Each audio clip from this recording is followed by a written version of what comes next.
తెల్లటి గీతల స్పష్టంగా కనిపిస్తుంది కదా. కరెక్ట్. డాక్టర్ కూడా ఆ ఎక్స్రే చూపిస్తూ ఇదిగో ఇక్కడే సమస్య ఉందని వేలుబెట్టి మరీ చూపిస్తారు. అంతా చాలా క్లియర్గా మన కంటికి కనిపించేలా ఉండాలనుకుంటాం. ఆ నలుపు తెలుపుల స్పష్టత మనకొక భద్రతా భావాన్నిస్తుంది. కంటికి కనిపించేదాన్ని నమ్మడం, దాన్ని ఒక ఫార్ములాగా మార్చేయడం చాలా సులభం కదా. నిజమే. కానీ దెబ్బతిన్న మనసును ఏ ఎక్స్రేలో చూస్తాం చెప్పండి? అసలు మనలోని అహంకారం ఎక్కడ విరిగిందో, లేదా ఒక కరుణ ఎక్కడ మొదలైందో ఏ మిషన్ చూపిస్తుంది? ఏ మెషిన్ చూపించలేదు. అది లోపల జరిగే ప్రక్రియ. అంతేకదా. మనిషి తన పరిమితులను దాటి అత్యున్నత స్వేచ్ఛలు పొందే ఆ అదృశ్య క్షణాన్ని ఎలా స్కాన్ చేయగలం?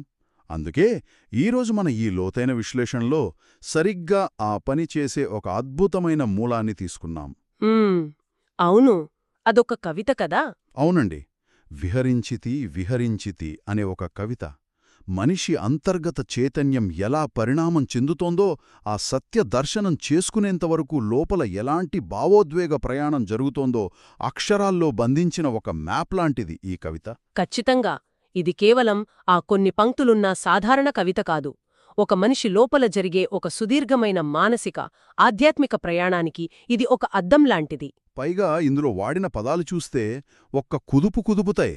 వింటుంటేనే మనసు ఒక కొత్త ప్రపంచంలోకి వెళ్ళిపోతుంది. నిజమే. అవి కేవలం వినడానికి ఇంపుగా ఉండే పదాలు కావు. ఒక లోతైన తత్వాన్ని మోసుకొచ్చే సాధనాలు. ఈ రోజుల్లో మనం ఎదుర్కొనే మానసిక సంఘర్షణలకు కూడా ఇందులో అద్భుతమైన సమాధానాలున్నాయి. రైట్. అసలు ఆ పల్లవిలోనే పెద్ద అర్థం దాగి ఉంది గదా. ఆ విహరించితి విహరించితి స్వేచ్ఛావిహంగమై అని ఒక పక్షిలా ఎలాంటి హద్దులు లేకుండా ఆకాశంలో విహరించడాన్ని చెప్పారు. ఇది భౌతిక, మానసిక స్వేచ్ఛకు ప్రతీక. పక్షిలాంటి స్వేచ్ఛ. అవును. కాని వెంటనే అదే శ్వాసలో నినదించితి నినదించితి ప్రజ్ఞామాతంగమై అన్నారు. అంటే ప్రజ్ఞామాతంగం అపారమైన జ్ఞానంతో నిండిన ఏనుగు. ఇక్కడే నాకు పెద్ద చిక్కుముడి కనిపిస్తోంది. ఆ రెండు జంతువుల విభిన్న స్వభావాలను బట్టి మీకు ఆ సందేహం వస్తోందని నేను ఊహించగలను. అవునండి. మనసు అనేది ఎప్పుడూ ఒక పక్షిలా ఎక్కడికైనా స్వేచ్ఛగా, తేలికగా ఎగిరిపోవాలని ఆరాటపడుతుంది కదా. గాలిలో తేలిపోవాలనుకుంటుంది. కాని ఆ జ్ఞానమనేది ఒక ఏనుగులాగా చాలా బరువుగా, స్థిరంగా ప్రతి అడుగు ఆచితూచి భూమిమీద వేస్తోంది. ఒకవైపు గాలిలో తేలిపోయే పక్షిలాంటి తేలికైన స్వేచ్ఛ, మరోవైపు భూమిని అదిమిపెట్టే ఏనుగులాంటి బరువైన స్థిరత్వం అనిపిస్తోంది. కానీ కవి ఇక్కడ ఆ రెండిటినీ వ్యతిరేకమైనవిగా చూడటంలేదు. ఒకదానికొకటి పూరకాలుగా, అంటే ఒకదానికొకటి మద్దతునిచ్చేవిగా చూస్తున్నారు. అంటే అవి రెండూ కలిసి పనిచేస్తాయా? అవును.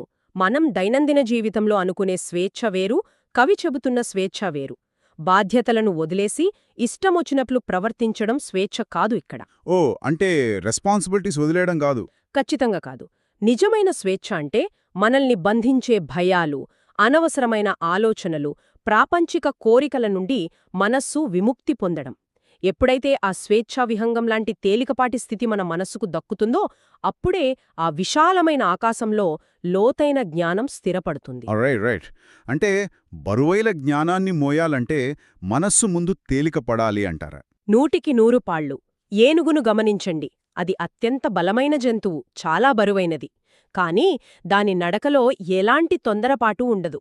చాలా ప్రశాంతంగా, నిశ్చలమైన ఆత్మవిశ్వాసంతో అడుగులు వేస్తుంది. చాలా టీవీగా నడుస్తుంది. జ్ఞానం కూడా అంతే. అది మనల్ని అణిచివేసే భారం కాదు. అది మనకు అపారమైన స్థిరత్వాన్నిచ్చే బలం. మనసు ఆకాశమంత విశాలంగా వికసించినప్పుడు మాత్రమే ప్రజ్ఞ అనే ఏనుగు అందులో స్వేచ్ఛగా, నిశ్చలంగా అడుగులు వేయగలదు. ఆ రెండు లక్షణాలు కలిసినప్పుడే మనిషి పరిపూర్ణుడవుతాడు. వావ్! ఆలోచిస్తే ఇది మన ఆధునిక జీవితాలకు ఎంత అవసరమో కదా.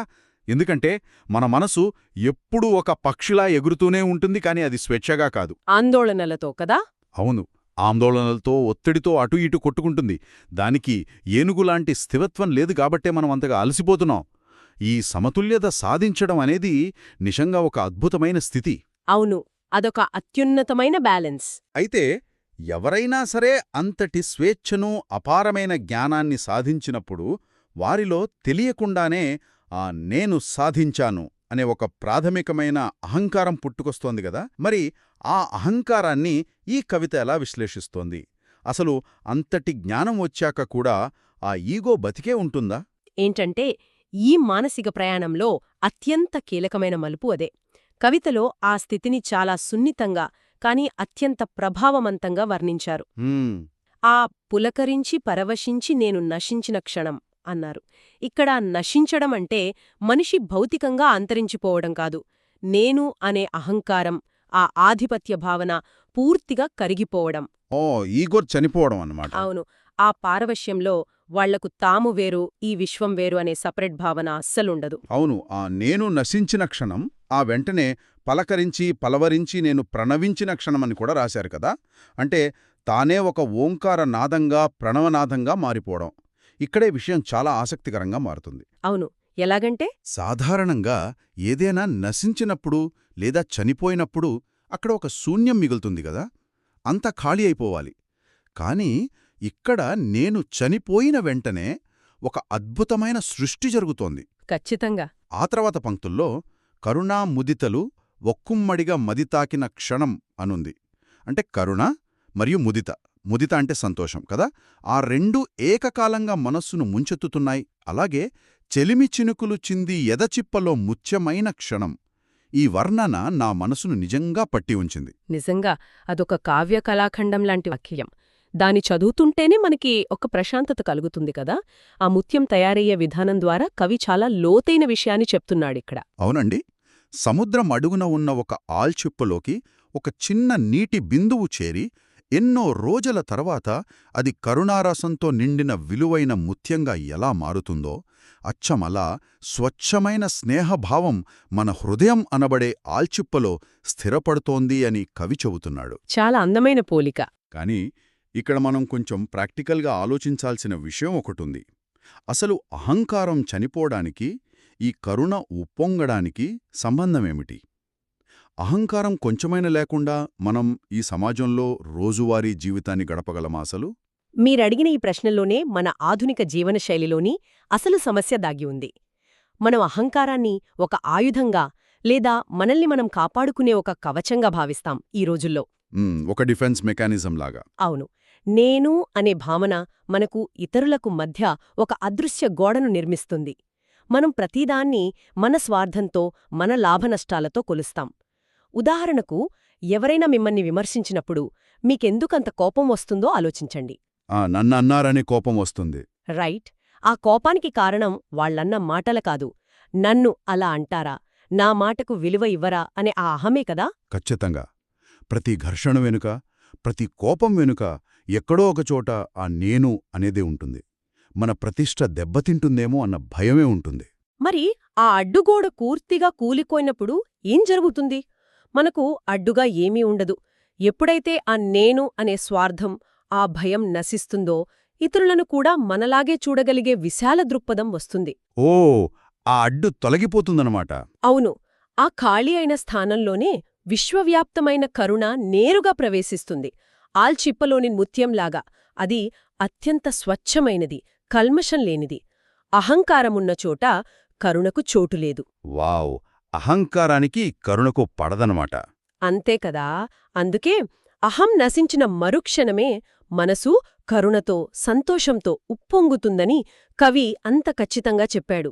ఆ ఈగో అనే గోడ కూలడమే ఆత్మసాక్షాత్కారానికి తొలిమెట్టు. అంటే అహంకారం అనే గోడ కూలిపోతే ఆటోమేటిక్గా ఆ ఖాళీని మనలోని ఆ విశ్వ ప్రేమ, ఎంపతి భర్తీ చేస్తాయన్నమాట. వినడానికి చాలా అద్భుతంగా ఉంది. కానీ వాస్తవంలోకి వద్దాం. చెప్పండి. మనం హిమాలయాల్లో కూర్చుని తపస్సు చేయడం లేదు కదా. సమాజంలో, ఆఫీసుల్లో ఎన్నో ఒత్తిళ్ల మధ్య, రకరకాల మనుషుల మధ్య బతుకుతున్నాం. ఇలాంటి ఉత్కృష్టమైన, ఏ అహంకారమో లేని అత్యంత సున్నితమైన భావోద్వేగ స్థితిని మనం ఒక్కసారి చేరుకున్నాక దాన్ని కాపాడుకోవడమెలా? ప్రాక్టికల్ కష్టాలు. అవును. చుట్టూ ఉన్న ప్రపంచం మనల్ని మళ్లీ ఏదో ఒక రకంగా రెచ్చగొట్టి మనల్ని వెనట్టి లాగేయడానికి ప్రయత్నిస్తుంది కదా. ఆ ఆటంకాల నుండి ఈ కరుణను కాపాడుకోవడానికి కవి ఏదైనా మార్గం చూపించారా? చూపించారండి. చాలా స్పష్టమైన, ఆచరణాత్మకమైన మార్గాన్ని చూపించారు. కవిత 3వ భాగంలో ఆ సాధన ఎలా చేయాలో వివరించారు. క్షణక్షణ మార్గక్షణ సమీక్షణ సమ్యక వీక్షణం. మరియు ఉపేక్ష తానే తక్షణ రక్షణ కవచమైన క్షణం. ఈ 2 పంక్తుల్లో అపారమైన తత్వం దాగి ఉంది. అంటే ఇవి మనం రోజువారీ జీవితంలో ఖచ్చితంగా అన్వయించుకోవాల్సిన సూత్రాలంటారా? అవును, 100%. క్షణక్షణ మార్గక్షణ సమీక్షణ అంటే ప్రతి క్షణం మనం వేసే అడుగులను, మనం ఎంచుకున్న మార్గాన్ని నిరంతరం గమనించుకోవడం గదా, మన ఆలోచనలను మనమే పర్యవేక్షించుకోవడం. కరెక్ట్. అలాగే సమ్యక వీక్షణమంటే దేన్నైనా ఉన్నది ఉన్నట్లుగా మన ఎమోషన్స్ అంటించుకోకుండా చూడటం, సరైన దృష్టితో పరిస్థితిని అంచనా వేయడం. అయితే నాకు బాగా ఆసక్తిని, కాస్త ఆశ్చర్యాన్ని కలిగించిన పంక్తి ఉపేక్ష తానే తక్షణ రక్షణా కవచమైన క్షణం.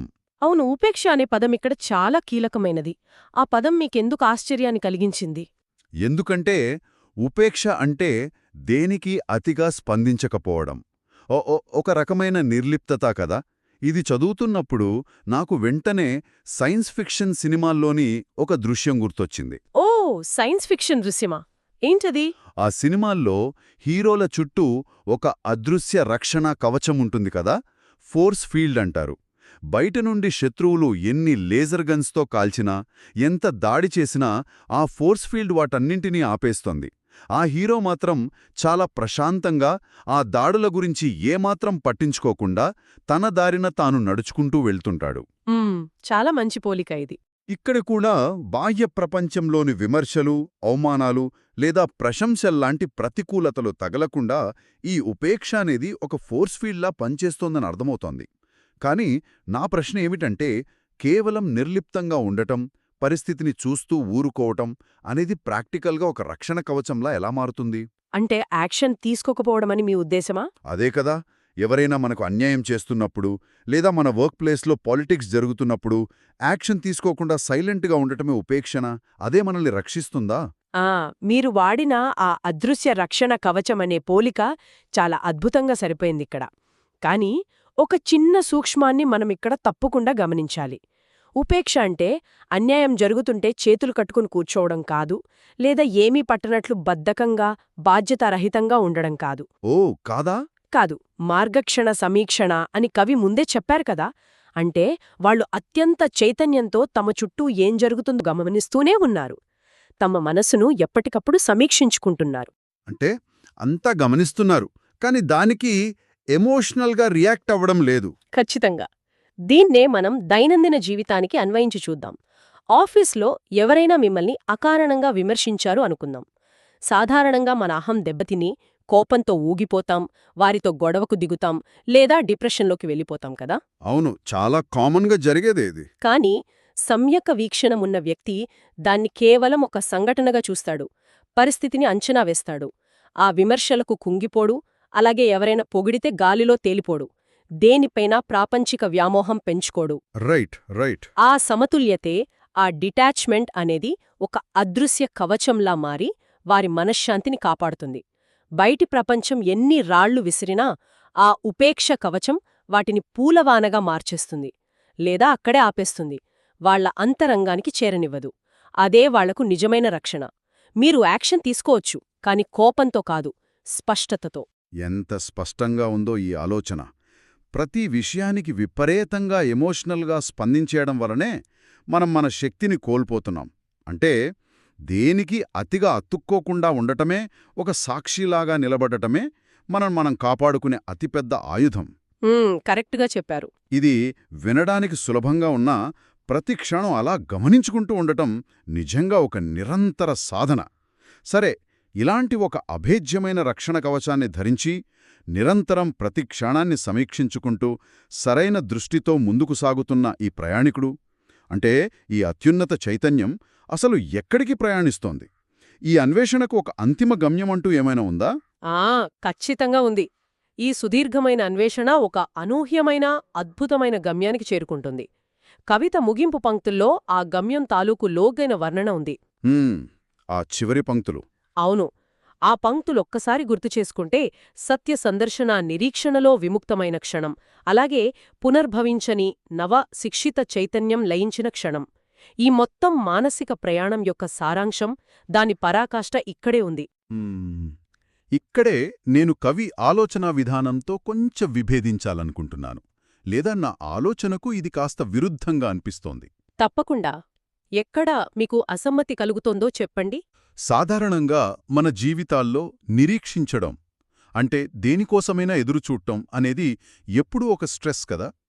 అది మనకు ఎంతో విసుగు తెప్పిస్తుంది. ఒక ప్రమోషన్ కోసమో కష్టానికి తగ్గ ఫలితం కోసమో మనం ఎదురుచూసే కొద్దీ మనలో ఆందోళన పెరుగుతుంది. అవును, ఆరాటముంటుంది. కాని ఇక్కడ కవి ఏమంటున్నారు? సత్యం కోసం ఎదురుచూడటమంటే ఆ నిరీక్షణలోనే విముక్తి ఉందంటున్నారు. విముక్తమైన క్షణమని రాశారు. ఎదురుచూపనేది మనల్ని బంధించే ఒక ఉత్కంఠ కావాలి. కాని అది మనకు బంధనాల నుండి విముక్తిని ఎలా ఇస్తుంది? చాలా సహజమైన ప్రశ్న ఇది. కాని మనం భౌతికమైన విషయాల కోసం చేసే నిరీక్షణను, పరమ సత్యం కోసం చేసే నిరీక్షణను ఒకే త్రాసులో వేయలేం కదా. ఓ, రెంటికి డిఫరెన్స్ ఉందంటారా? ఖచ్చితంగా. మనం డబ్బు కోసమో హోదా కోసమో ఎదురుచూసేటప్పుడు మనలో ఒక స్వార్థం ఉంటుంది. ఎప్పుడు దొరుకుతుందా అన్న ఆరాటం, దొరకదేమో అన్న భయం ఉంటాయి కాబట్టే ఆ నిరీక్షణ ఒక భారంగా మారుతుంది. కాని ఆ ఉన్నత చైతన్యం అప్పటికే తన అహంకారాన్ని వదిలేసింది కదా. అవును, అహంకారం అప్పటికే నశించింది. వాళ్ళు అనంతమైన ఆత్మజ్ఞానం కోసం ఎదురుచూస్తున్నారు. ఆ ఎదురుచూపులో భయం లేదు, ఒక ఆరాధన ఉంది, ఒక నిశ్చలమైన తపస్సుంది. సత్యం దొరక్కముందే ఆ సత్యాన్ని అన్వేషించే క్రమంలోనే ఆ నిరీక్షణలో ఉండే స్వచ్ఛతే వాళ్లను ప్రాపంచిక బంధాలన్నింటి నుండి విముక్తులను చేస్తుంది. ఇక్కడ ప్రయాణమే గమ్యంలాంటిది. సత్యం కోసం వెతకడమే అసలైన స్వేచ్ఛ. వావ్! అంటే ఆ అన్వేషణ ప్రక్రియలోనే వాళ్లకు మోక్షముందన్నమాట. రిజల్ట్ కోసం కాకుండా ఆ ప్రాసెస్ని ప్రేమించడం. సరే, అది చాలా అద్భుతంగా ఉంది. కాని ఆ తర్వాతి పంక్తి నన్ను మరింతగా ఆశ్చర్యపరిచింది. ఏ పంక్తి? ఆ లయించిన క్షణం అన్నదా? అవునండి. పునర్భవించని నవశిక్షిత చైతన్యం లయించిన క్షణం అన్నారు. పునర్భవించనంటే మళ్ళీ పుట్టుకలేని నవశిక్షిత చైతన్యమంటే ఇన్ని దశలు దాటి కవచాలు ధరించి పరిణతి చెందిన ఒక కొత్త చైతన్యం. అంత కష్టపడి సాధించిన ఆ అత్యున్నత చైతన్యం చివలికు లయించిపోతోంది అన్నారు రాశారు. నా ఉద్దేశంలో లయించడమంటే కరిగిపోవడం లేదా ముగిసిపోవడం. అంతటి మహోన్నత స్థితికి చేరుకున్నాక ఆ చైతన్యం శాశ్వతంగా ఉండిపోవాలి కదా. ఇలా ఏమీ లేకుండా కనుమరుగైపోవడం ఎందుకు? ఇదొక విషాదకరమైన ముగింపులాగా, లేదా ఇన్ని సాధించి చివరకు శూన్యంలో కలిసిపోవడంలాగా అనిపించడం లేదా? ఖచ్చితంగా కాదు. ఇక్కడ మీరు లయించడమనే పదాన్ని ఒక ముగింపుగా లేదా వినాశనంగా చూస్తున్నారు. అవును, ముగిసిపోవడమే కదా అర్థం. కాని ఆధ్యాత్మిక తాత్విక కోణంలో లయించడమంటే ముగిసిపోవడం కాదు, అనంతంగా విస్తరించడం, విలీనమవ్వడం. దీని అర్థం చేసుకోవాలంటే మనం ప్రకృతిలోని ఒక చిన్న ఉదాహరణ తీసుకుందాం. చెప్పండి. ఒక నది ప్రయాణించి చివరకు సముద్రంలో కలుస్తుంది కదా. అప్పుడు ఆ నది ఏమైనట్టు? ముగిసిపోయిందా? చనిపోయిందా? లేదు, అది సముద్రంగా మారింది కదా. సరిగ్గా అలాగే అది తన చిన్న ఉనికిని, తన పేరును, తన పరిమితులను వదులుకుని మహాసముద్రమంత విశాలంగా మారింది. అహం నశించి, కరుణతో నిండి, ఉపేక్ష కవచం ధరించి, పరిణతి చెందిన ఈ నవశిక్షిత చైతన్యం తన గమ్యాన్ని చేరుకున్నాక ఆ అనంత విశ్వచైతన్యంలో పూర్తిగా లీనమైపోతుంది. ఓహో, అంటే యూనివర్సల్ కాన్షియస్నెస్లో కలిసిపోతుందన్నమాట. అవును. దానికిక మళ్లీ జన్మ అంటే పునర్భవం అవసరం లేదు. ఎందుకంటే అది అత్యున్నత స్థాయికి చేరుకుంది. తన ప్రత్యేకమైన ఉనికిని వదులుకొని విశ్వమంతా వ్యాపించిపోవడమే ఒక ఆత్మ చేరుకోగల అత్యున్నత అద్వితీయ స్థితి. అద్భుతం అండి. అంటే ఒక చిన్న నీటి బొట్టు మహాసముద్రంలో కలిసిపోయి తానే ఆ మహాసముద్రంగా మారడం లాంటిదనమాట. నేనిందాక లయించడం అనే పదాన్ని ఒక ఎండ్ పాయింట్లా, ఒక అంతం అనుకున్నాను. కాని అది హద్దులు లేని ఒక విస్తరణ. దానికి ఆది అంతం లేవు. అవును, అది వినాశనం కాదు, అదొక పరిపూర్ణత. పక్షిగా మొదలైన ప్రయాణం విశ్వవ్యాప్తం కావడంతో ముగుస్తోందిక్కడ. ఇప్పటివరకు మనం మాట్లాడుకున్న ఈ ప్రయాణాన్ని ఒక్కసారి వెనక్కి తిరిగి చూసుకుంటే ఆ ఒక అద్భుతమైన మహాకావ్యాన్ని చదివిన అనుభూతి కలుగుతోంది నాకైతే. ఖచ్చితంగా. మొదట హద్దుల్లేని పక్షిలాంటి స్వేచ్ఛ, దానికి తోడు ఏనుగులాంటి స్థిరమైన జ్ఞానం. ఆ రెంటి కలయికతో మనలోని అహంకారపు అడ్డుగోడ బద్దలైపోయి మన హృదయంలో ఒక విలువైన ముత్యంలా కరుణ, స్నేహం జాలువారడం చూశాం. అవును.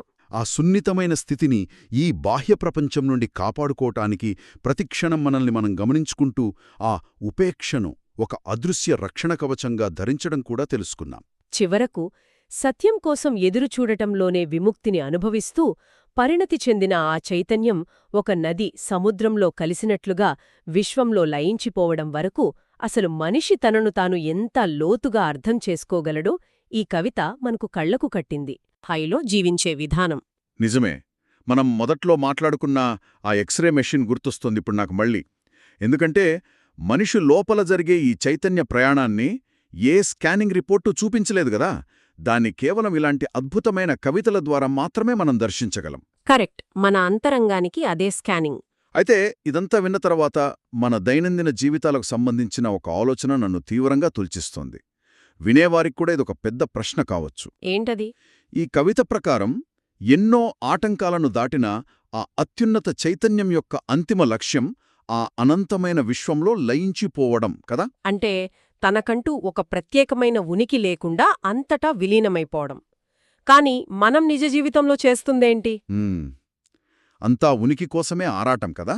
అదే కదా, ఉదయం లేచినప్పట్నుండి మనకంటూ ఒక ప్రత్యేక గుర్తింపు నిర్మించుకోవాలి, 10 మందిలో మనం స్పెషల్గా కనిపించాలి, మన పేరు మార్మోగిపోవాలి అని విపరీతంగా ఆరాటపడుతున్నాం.